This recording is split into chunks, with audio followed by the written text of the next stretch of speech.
Friends வரைக்கும் சேனலை subscribe பண்ணாதவங்க சப்ஸ்கிரைப் பண்ணிக்கோங்க. மகாநதி சீரியல் நியூ ப்ரோமோ என்னென்னு பார்க்கலாம். ரொம்பவே டென்ஷனாகவே இருக்காங்க காவேரி. ஒரு வார்த்தை கூட எனக்கு கால் பண்ணி பேசணுன்னு அவருக்கு தோணவே இல்லைல்ல.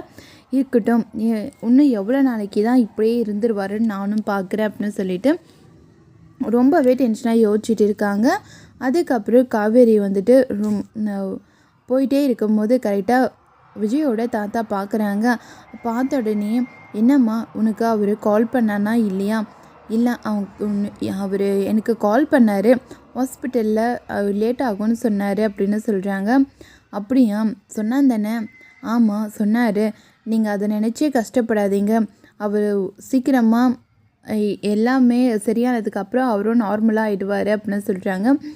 உனக்கு எந்த கன்ஃபியூஷனும் இல்லை தானே? எனக்கு எந்த கன்ஃபியூஷனும் இல்லை. நீங்கள் தயவு செஞ்சு எதை பற்றி யோசிக்காதீங்க தாத்தா. நீ சந்தோஷமாக இருந்தால் எனக்கு அதுவே போதுமா காவேரி. இல்லை, எனக்கு விஜயை பற்றி நல்லாவே தெரியும். அவருக்கு டக்குன்னு அந்த மாதிரி மாற மாட்டார்.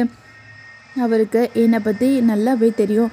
நான் எவ்வளோ இம்பார்ட்டனோ எனக்கு தெரியும் அப்படின்னு சொல்கிறாங்க. அது கேட்ட உடனே ரொம்பவே சந்தோஷப்படுறாங்க விஜயோட தாத்தா. அதுக்கப்புறம் இந்த காவேரி வந்துட்டு ரொம்பவே வருத்தத்துலேயே ரூமுக்கு போகிறாங்க. விஜய் வந்துட்டு அவங்களோட தாத்தாவுக்கு கால் பண்ணுறாங்க. இதோட இந்த ப்ரோமோ